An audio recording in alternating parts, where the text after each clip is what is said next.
सभी को नमस्कार। मैं एक बार पुनः आपके सम्मुख डॉक्टर शिवाकांत पाठक सत्य, न्याय और धर्म की प्रयोगशाला में आपका स्वागत करता हूं।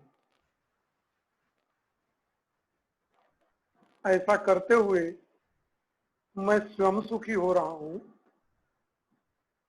और जिस शरीर में मैं रहता हूं वह शरीर का हर कण सुख की अवस्था में हो जाता है।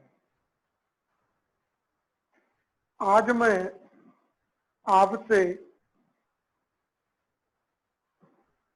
हार्मोनी के प्रसार के संबंध में जो मैं से लेकर संपूर्ण अस्तित्व तक है, इसकी कड़ी में हूं।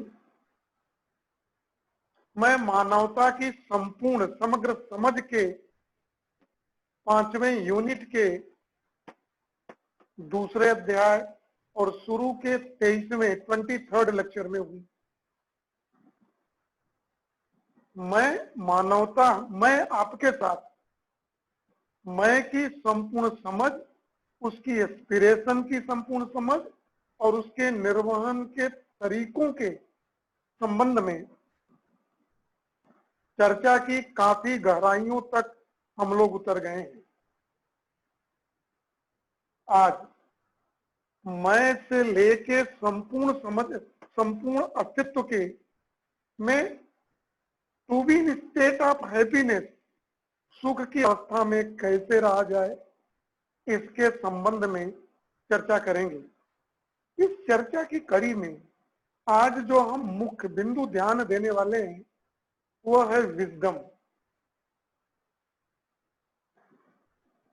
विजडम को किस तरह से एक्सप्लेन कर रहे हैं हम, किस तरह से स्वयं के संपूर्ण मैकेनिक्स को समझने में इस विजडम का क्या रोल है, कैसे ये हमारा जो फंडामेंटल डिजायर है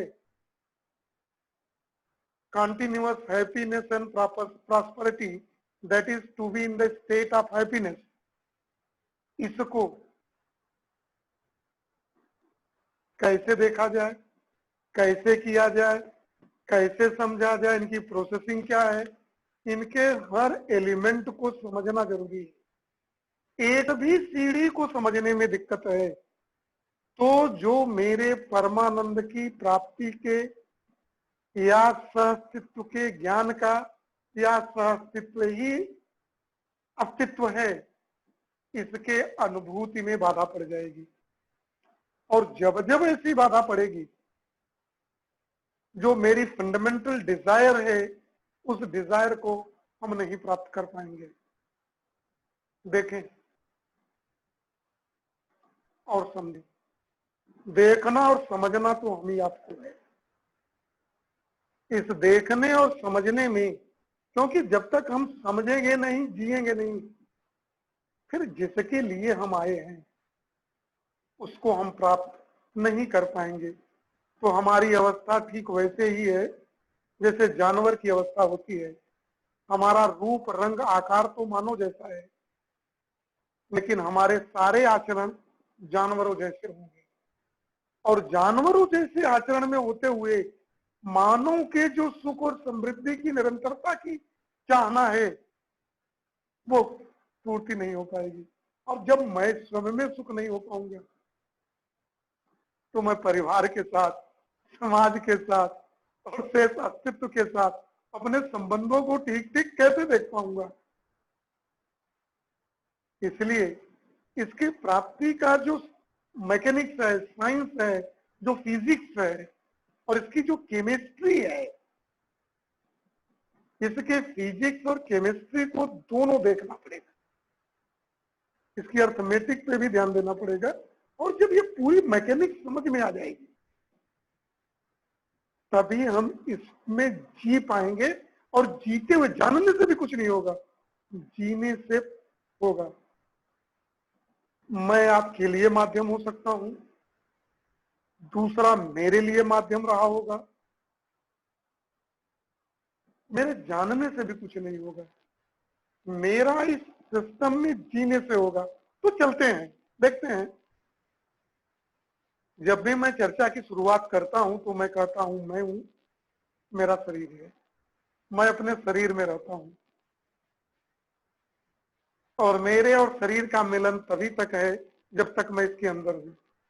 मैं शरीर के साथ अस्तित्व में हूं और इन दोनों में मैं प्रधान हूं, और मुझे ही सुख और समृद्धि चाहिए। इस सुख और समृद्धि को प्राप्ति के लिए शरीर मेरा औजार है। जब मैं जरूरत महसूस करता हूं तो इसको औजार के रूप में इस्तेमाल करता हूं। ऐसा करते हुए मैं अपनी डिजायर को प्राप्त कर सकता हूं। जो हमारा डिजायर है वह कंटिन्यूअस हैप्पीनेस है, और ये डिजायर मेरा है, मैं का है, शरीर का नहीं है। This is need of I, this is need of consciousness. This, यह मैं की आवश्यकता है, यह जीवन की आवश्यकता है, यह चेतना की आवश्यकता है, यह शरीर की आवश्यकता नहीं है। और ये प्राप्त कैसे, इसको प्राप्त करने के लिए मैं करता क्या हूं? ज्ञान मुझे चाहिए। ज्ञान कैसे चाहिए? 9 भाव, जो 18 भाव, जो 30 की बात किया था, 30 चीजों की, इसके ठीक 22वें लेक्चर में, जिसके लिए मुझे एक 22वें लेक्चर का 5 पार्ट रिलीज करने के बाद भी मुझे पूर्ण संतुष्टि नहीं हुई कि मैं पूरी बात आपको बता पाया।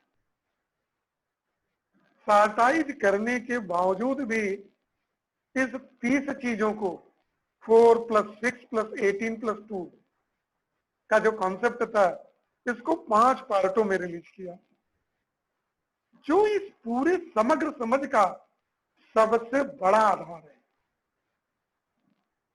जिसको बारीकी से हर को देखना, सुनना, समझना जरूरी है इस समाधान की मैकेनिक्स को जानने के लिए। और ये समाधान किसको चाहिए? मैं को, शरीर को नहीं। शरीर तो मैं औजार के रूप में इस्तेमाल करता हूं इन चीजों को प्राप्त करने के लिए। चलिए, अब ये जो राइट फीलिंग है, जो 18 फीलिंग थी, 9 एक्सप्रेस्ड वैल्यू, स्टेबलिश्ड वैल्यू, स्थापित मूल्य की, और 9 जो है जिसकी एक्सप्रेस्ड वैल्यू थी, और वो सारे भावों के साथ सही समझ, सही विचार के साथ जब हम चलते हैं तो इसके समाधान की तरफ, कि how to get continuous happiness and prosperity, then we can go in the right direction to see, right? So resolution की क्लैरिटी के लिए क्या चाहिए? सही समझ। सही समझ के लिए जो क्लैरिटी है, रिजोल्यूशन के लिए, क्लैरिटी के लिए हमें 9 चीजें, 9 चीजों को कई बार मैं चर्चा कर चुका हूं। कहा कि भाई 9 चीजों का समाधान का स्टेप है। इस 9 को 3 पार्टों में देखा। पहले 3 पार्ट में, 9 को 3 पार्ट में ये समझा जा सकता है कि एक में 3 लोग आएंगे। पहले तीनों में राइट अंडरस्टैंडिंग, विजडम और साइंस है। दूसरे में मैंने लिया behaviour, work and participation in larger order. तीसरे पार्ट में लिया undivided human society, universal human order and human tradition. हम पहले पार्ट के द्वितीय सोपान को आज देख रहे हैं।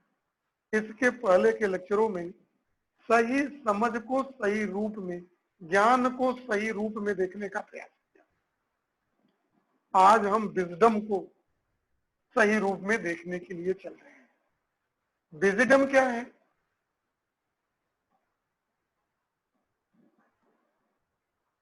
आइडेंटिफिकेशन ऑफ ह्यूमन गोल, मानव के लक्ष्य की, मैं के लक्ष्य का पहचान।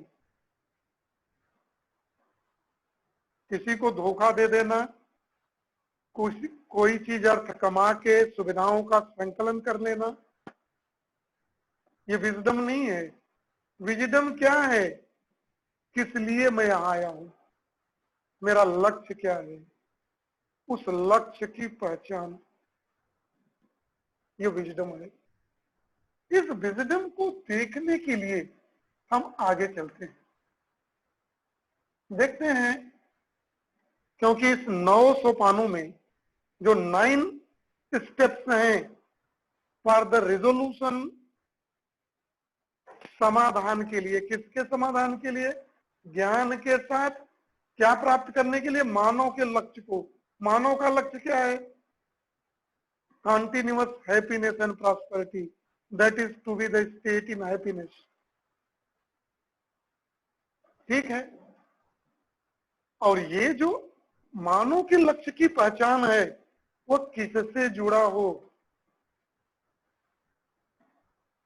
स्वयं के साथ भी, और हमको, मेरे मैं को छोड़ के इस ब्रह्मांड में जितनी इकाइयां हैं, जितनी सजीव निर्जीव हैं, जितने प्रकार के हैं और जितनी संख्या में हैं, सबके साथ अपने संबंधों को देख पाने के बाद है।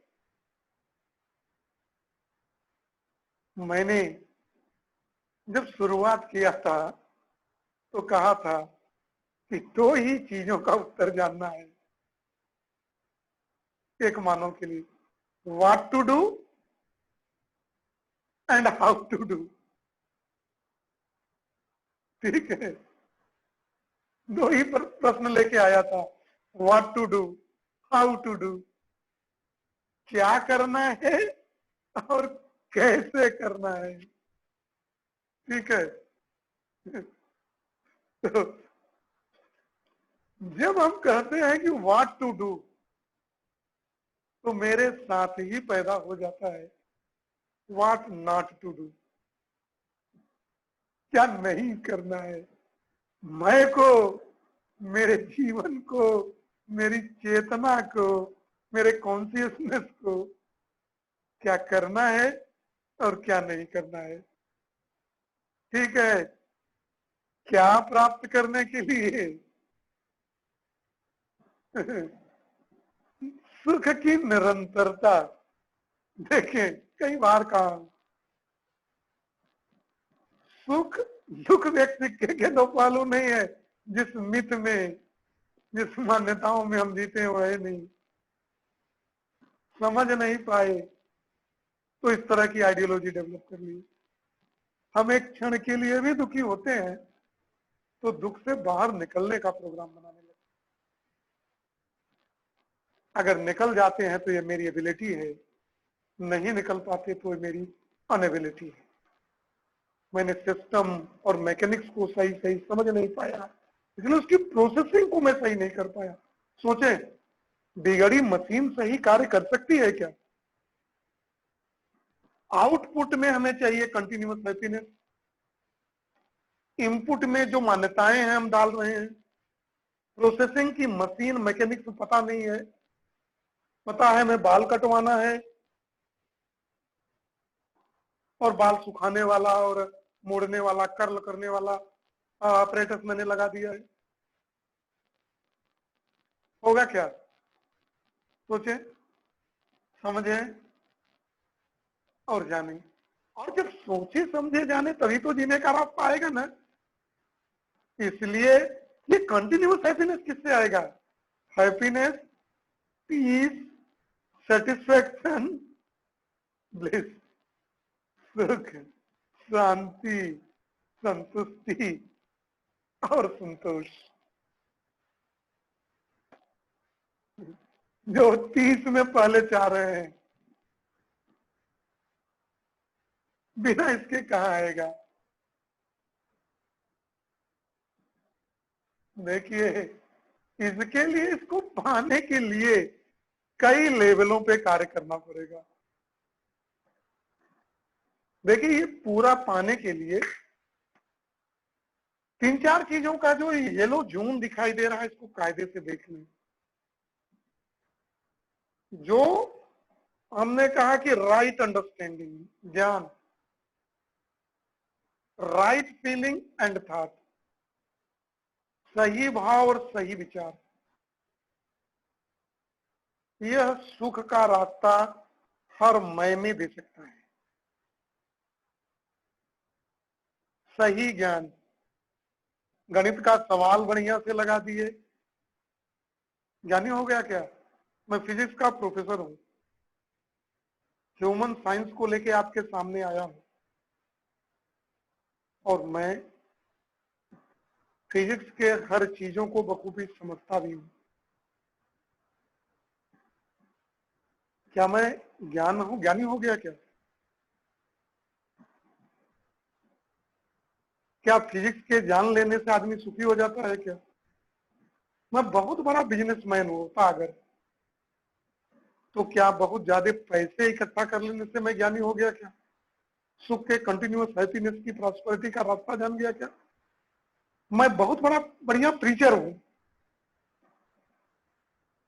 किसी से भी जुड़ा हूं, किसी भी रिलीजन से। क्या मैं सुख और शांति और उपदेशक हो गया क्या? सबको शांति प्रदान कंटिन्यूअस देता हूं क्या? कई प्रश्न हैं। जब तक मैं मान्यताओं से नहीं आऊंगा, और इस एलो जोन में आने के लिए मेरा सारा चीज जो भी आएगा वो प्रस्ताव रूप में होगा, उसको जांचेंगे परखेंगे। एक मेरे पास बड़ा हथियार है जिसपे एक पैरामीटर है जिसपे जांचेंगे परखेंगे, वो है नेचुरल एक्सेप्टेंस का, सहज स्वीकृति का। तब मैं प्रत्येक मय में सुख का भाव आएगा, प्रॉस्पेरिटी का भाव आएगा संपूर्ण परिवारों में, संपन्नता का भाव, निडरता, अविश्वास जो करता है, जो डरता है, कायर और डरपोक, दीनहीन डरपोक ना आपका भला कर सकता है, ना आपको सुख के रास्ते पे ले जा सकता है। तो निर्भीकता तभी आएगी जब मानसिक मजबूती हो। मानसिक मजबूती कैसे आएगी? जब सत्य का ज्ञान हो, न्याय का ज्ञान हो, कोएग्जिस्टेंस का रियलाइजेशन हो। तब समाज में विश्वास, समाज के प्रति विश्वास हो, तब निर्भीक होंगे, प्रत्येकमय होगा, अस्तित्व का ज्ञान होगा कि अस्तित्व ही अस्तित्व है, एक शब्द में पूरा समाहित है, कोएग्जिस्टेंस। तब म्यूचुअल इंरीचमेंट का भाव आएगा, तब हम प्रकृति के साथ और अस्तित्व के साथ अपने संबंधों को सही सही रूप में देख पाएंगे, समझ पाएंगे, और ऐसा करने के बाद तभी निर्माण कर पाएंगे। इस बात को हमको जानना और समझना है। तो निडरता, निर्भीकता, कायर और डरपोक कभी सुखी हो सकता है क्या? किसी की मदद कर सकता है क्या?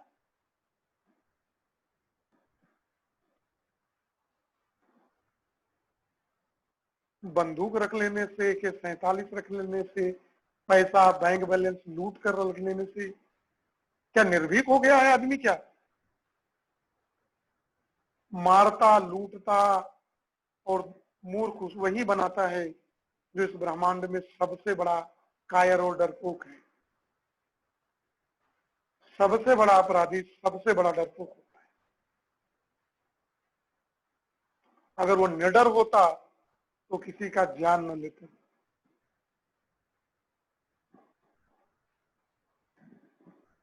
समझे? देखें, हम आपके साथ हैं समझने की प्रक्रिया में। ये जो जो ये येलो जोन में है,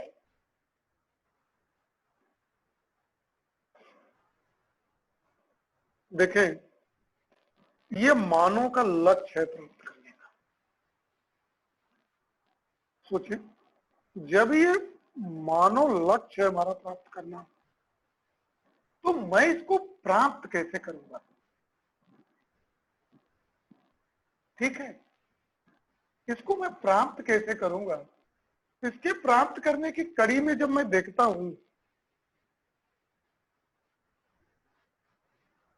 कि मुझे सही समाधान चाहिए, जो 9 स्टेप की बात शुरू में किया वो सबके हर मैकेनिक्स की सही सही जांच करने, 9 में आज विजडम को देख रहे हैं जिसका मतलब है आइडेंटिफिकेशन ऑफ ह्यूमन गोल, मानव के लक्ष्य की पहचान कैसे करें।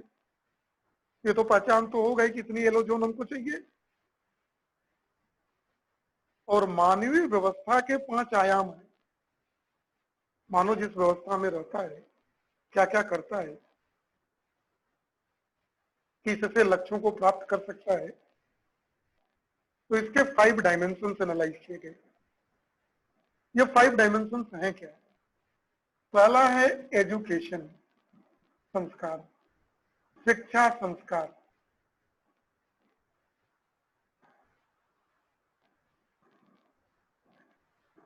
सेक्सुअल रिप्रोडक्शन के थ्रू मानव का शेप और शरीर दिया जा सकता है जिसके अंदर मैं होगा,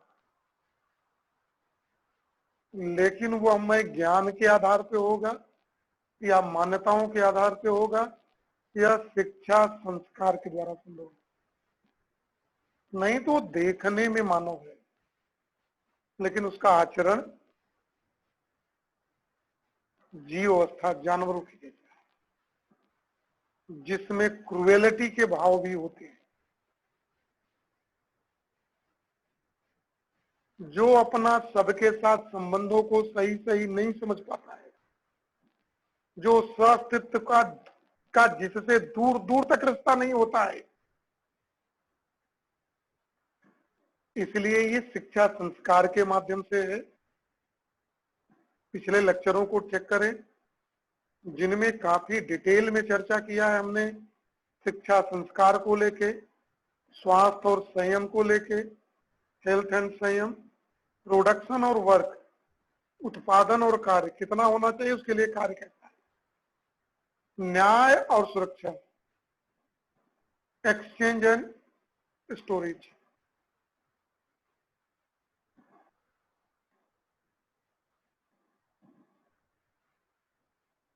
देखिए, इस पूरी चीज को प्राप्ति करने के लिए 10 सोपान भी निर्धारित किए गए।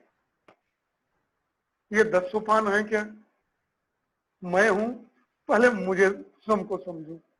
मैं स्वयं को नहीं समझा, दूसरों को क्या समझूंगा? दरअसल हम अपने को सही और दूसरे को गलत ही मानते हैं। मैं एक बार पुनः कहता हूं, जब मैं अपनी कक्षा में बच्चों से पूछा कि आप किसी को दुखी करना चाहते हैं, तो कहा नहीं, मैं तो कभी करना ही चाहती। क्या लोग आपसे सुखी रहते हैं? तो क्या भाई मैं कैसे कर सकता हूं? और क्या कहा, क्या आपको सुखी, दूसरा सुखी रखना चाहता है? तो कहा नहीं, ऐसा नहीं है। तो इसका मतलब दूसरे के इंटेंशन पे डाउट है, अपने पे नहीं। अपने को सही मान लिया और दूसरे को गलत। ये हमारी आम धारणा है। इस धारणा और इस मानसिक स्थिति से क्या हम सही समझ रख पाएंगे? सोचें और समझें। व्यूअर्स को मैं कहना चाहूंगा कि बिना इसके समझे काम नहीं होगा। और जो हमारा फंडामेंटल एस्पिरेशंस है, आइडेंटिफिकेशन ऑफ ह्यूमन एस्पिरेशंस, जो बहुत इंपॉर्टेंट है इस पूरे पाठ्यक्रम में, और वो निकला क्या? सुविधाओं का संकलन नहीं, कंटिन्यूअस हैप्पीनेस और प्रॉस्पेरिटी। सुविधाएं तो शरीर को सुख देने वाली थी, मेरे को नहीं। मैं और मेरे शरीर दोनों की आवश्यकताएं अलग अलग है, बता दिया गया है। तो 200 सोपान से पूरे हम अपश्रम से परिवार, परिवार से निकल के परिवारों के समूह, गांव के समूह से मिलके जिला से प्रदेश, प्रदेश से देश और देश से विश्व में मानव कल्याण की गूंज कर सकते हैं, जो संबंधों को पहुंचा सकते हैं। हम स्वयं से निकल के विश्व परिवार, अखंड मानव समाज की कल्पना करें, जो परमानंद की प्राप्ति का साधन है। ऐसा करते हुए हम देखते हैं, देखें, चाहिए था तो मुझे ये लो जो एक बार पुनः अंतिम स्लाइड से आने से पहले देख लीजिए, ब्लैक को पुनः, काले को पुनः दिखा दिया गया आपके सामने। जो बड़े आदर्श की बातें मैं कर रहा हूं, लगता होगा क्या ये वास्तव में संभव है कि मुझे बेवकूफ बनाया जा रहा है? यह तब तक लगेगा कि बेवकूफ बनाया जा रहा है जब तक हम भ्रम में, बेहोशी में रहेंगे, एजम्पशंस में जीनेंगे, मान्यताओं में जिएंगे। क्या है हमारा एजम्पशन? पैसा ही सब कुछ है, पैसा है तो सब कुछ है। इस कोरोना के पीरियड में जब अंतः प्रेरणा से मैं स्वयं इसको बना रहा हूं,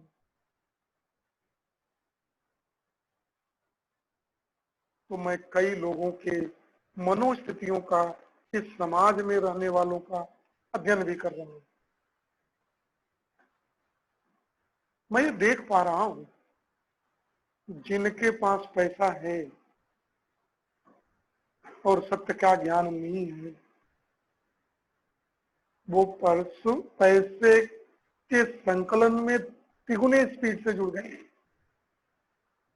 और इतने डर के मारे एक तरफा हो गए हैं, एक्सट्रीम आइसोलेशन के केस में, कि वो मानसिक डिसऑर्डर की तरफ चले गए, अवसाद की स्थिति में चले गए। सुविधाएं हैं, सारी अल्ट्रा मॉडर्न फैसिलिटी है उनकी वजह,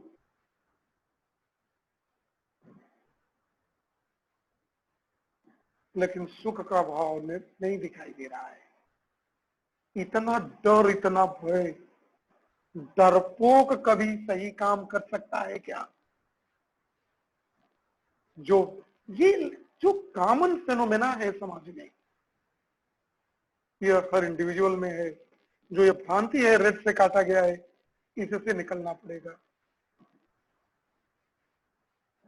कहा कि पैसे को लिया जाए, इसमें से कुछ है, किसी तरह मारो काटो, बेवकूफ बनाओ, धूर्त बनाओ, ऊपर है एक्सप्लॉयटेशन करो। कुछ लोगों का है किसी तरह इकट्ठा कर लो, किया भी लोगों को। जरा ध्यान से देखें उनके अंदर है क्या, क्योंकि है क्या, देखें क्या वो सब इस चीजों से बच गए क्या? मानवता आज गंभीर संकट के दौर से गुजर रही है कोविड-19 के कारण,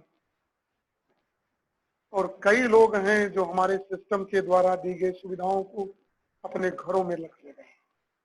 आज भी उनको ज्ञान नहीं है। खुदा न करें, ईश्वर न करें, जिसको भी हम मानते हैं,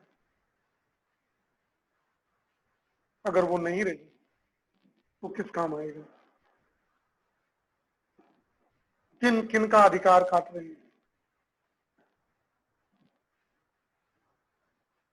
देखें, मैंने कहा कि समाज में जब इतना डर रहेगा, जैसे मैं जा रहा हूं, सांप को देखता हूं तो डर जाता हूं ना, क्योंकि मेरे दिमाग में उसको मुझे काट लेगा, मुझे मार देगा, और जब भी मैं उसे देखता हूं उसको मारने का प्रयास करूंगा। तो जो समाज में हमको एक्सप्लॉइट कर रहे हैं, मुझको डोमिनेट करने जाते हैं, वो इस सिस्टम के यूनिवर्स में रहने वाली इकाइयों की सबसे डरपोक कायर प्रजाति है। क्योंकि जैसे मैं सांप को मार के सांप को एक्सप्लॉइट करता हूं और मार के मैं रहना चाहता हूं, सोचता हूं ये नहीं रहेगा तभी मैं रहूंगा।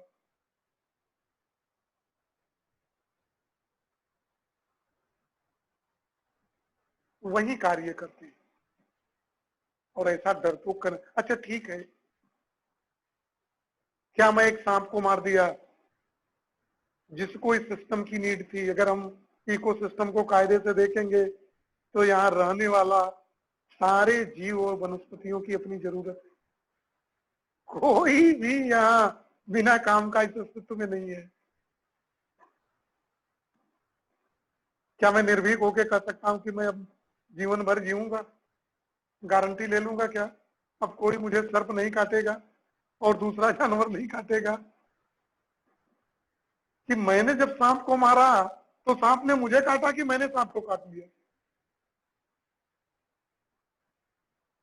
क्रुएलिटी तो जानवरों का लक्षण है ना, निर्दयता। तो हम समाज में जब डरपोक कायर हैं,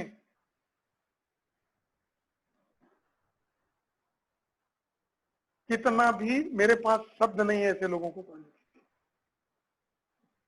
तभी हम समाज को एक्सप्लॉयटेशन और डिनोमिनेशन की बात करते हैं। और समाज में और मास्टरी एंड एक्सप्लॉयटेशन, इस प्रक्रिया में हम कुछ लोग मास्टरी हासिल कर लिए हैं, प्रकृति को ही दोहन करे हैं, पहाड़ नष्ट कर रहे हैं, नदियों का रास्ता बदल रहे हैं, जंगल काट रहे हैं और कंक्रीट के शहर खड़े कर रहे हैं। ग्लोबल वार्मिंग की विभीषिका को समझ रहे हैं आप? क्या आप समझते हैं कि इस पृथ्वी पे केवल मानव रहेगा, दूसरा जीव नहीं रहेगा तो सब कुछ चल पाएगा क्या?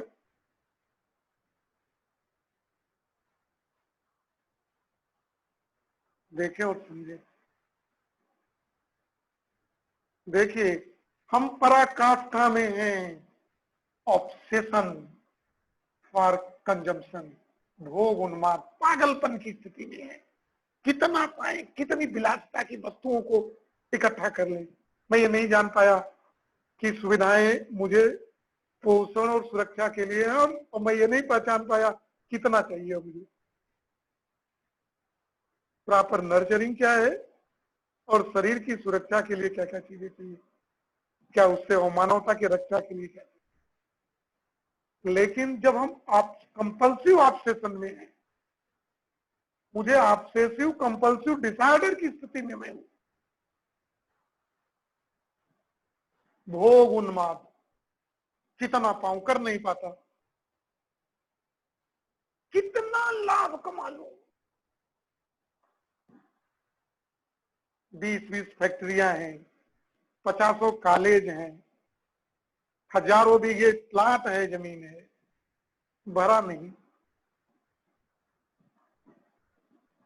लगे हुए हैं, लूट लो। परिस्थितियों में जैसी भी परिस्थितियां हों उसको अपने फेवर में एक्सप्लेन करके किस तरह से मैं लूट लूं या लूटने के गैंग में शामिल हो जाऊं।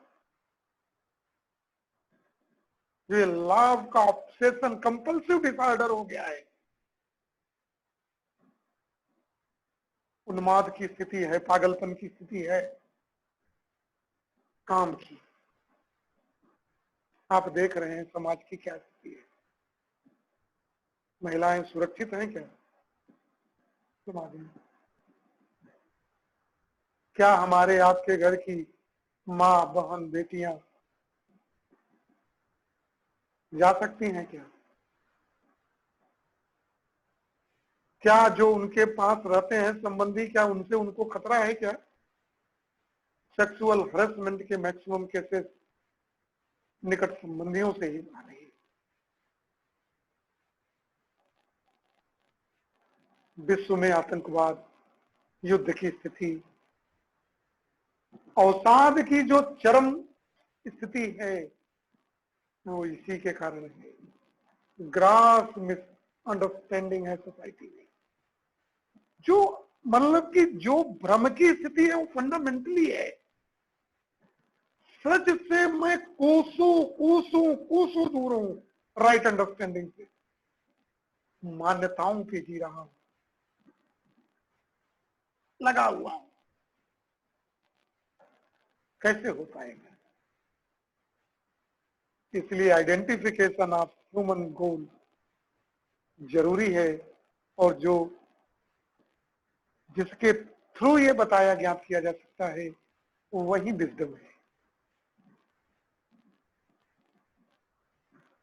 चले देखें, चर्चा के अंत में पहुंच चुके हैं। आज तो बस इतना ही।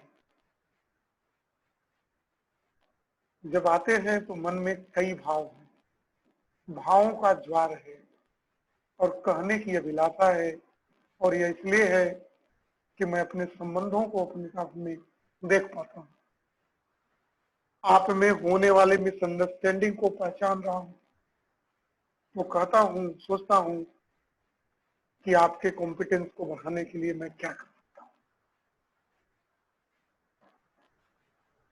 देखें, समझें, चलें।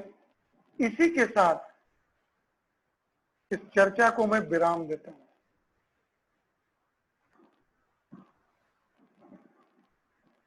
सभी को नमस्कार।